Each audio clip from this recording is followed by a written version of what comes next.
কেমন আছো তুমি?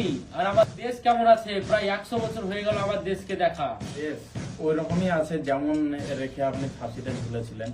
তার মানে আমাদের দেশ এখনো ইংরেজদের গোলাম আছে?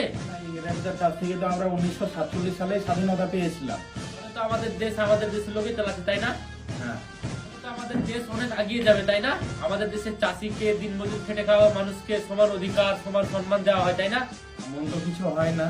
তাহলে বলো না কেমন আমার দেশের নেতারা, কেমন আমার স্বাধীন দেশের নেতারা, বলো না।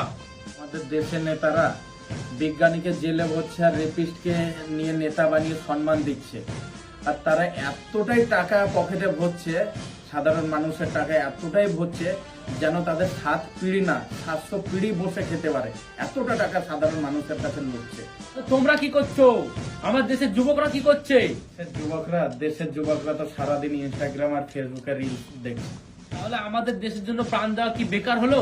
আর আমাদের দেশের যুবকরা কি দেশকে ভালোবাসে না? তারা কি দেশকে এগিয়ে নিয়ে যেতে চায় না? তারা এমন কিছু না, আপনাদের জন্য প্রচুর সম্মান আর ভালোবাসা আছে, দেশের জন্য অনেক ভালোবাসা আছে। এই যেমন 26শে জানুয়ারি আসছে, সকলে তার ইনস্টাগ্রাম ফেসবুক প্রোফাইলে দেশভক্তি গান লাগাবে, জাতীয় পতাকা লাগাবে, দিয়ে দেশভক্তি প্রমাণ দেবে। আর 15 আগস্টে তো বলতে নেই। আর ভালোবাসার কথা বলছেন দেশের, পাকিস্তান আর ভারতবর্ষের ম্যাচ যখন হয় তখন আমাদের ভালোবাসা কিন্তু ডবল হয়ে যায়, আরো বেশি হয়ে যায়। তোমরা এইটাকে দেশভক্তি বলছো? তোমরা এটা দেশভক্তি নয়, তাহলে দেশভক্তিটা কি? তোমার দেশভক্তি সমাজকে ঠিক করতে না পারে, যদি তোমার দেশভক্তি গরিব মানুষকে শিক্ষা, স্বাস্থ্য, সঠিক ব্যবস্থা না দিতে পারে, তাহলে কিসের দেশভক্তি? সবাই তোমরা এক হও, যুবক সমাজ, এই দুর্নীতিবাজ নেতাদের বিরুদ্ধে আওয়াজ তুলো। সবাই এক হয়ে আওয়াজ তুলো এই দুর্নীতিবাজ নেতাদের বিরুদ্ধে, না হয় এরা দেশটাকে বিচে দেবে। দুর্নীতিবাজ নেতাদের উপর কথা বলতে গেলেই মিথ্যা কেসে জেলে ভরে দেবে, আর নাহলে মেরে কোথাও ঢেকে দেবে, আর নাহলে কোথাও ফেলে দেবে। কি তাহলে ভয় করছো? জানো, আমায় যখন ইংরেজরা ফাঁসি দিয়েছিল তখন আমার মাত্র 23 বছর বয়স ছিল।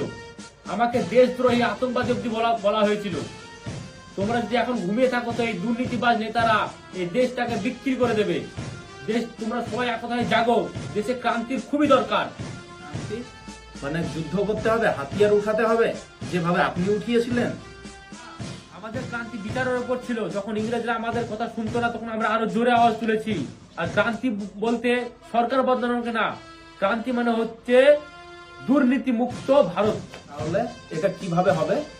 আমাদের আশপাশ থেকে শুরু করো, যেখানে যেমন ভাবে দুর্নীতি হচ্ছে সেটাকে মোবাইলের মাধ্যমে, সোশ্যাল মিডিয়ার মাধ্যমে তুলে ধরো, যাতে মানুষ সেটা দেখতে পায়। মানুষকে সচেতন করো। আর নেতাদেরকে প্রশ্ন করো যে আমাদের ট্যাক্সের টাকা তাদের পকেট গরম হচ্ছে কেন, তারা ট্যাক্সের টাকাটা কোথায় ব্যবহার করছে, কিভাবে ব্যবহার করছে, জিজ্ঞেস করো। আর নিজের ভোটটাকে সঠিক জায়গায়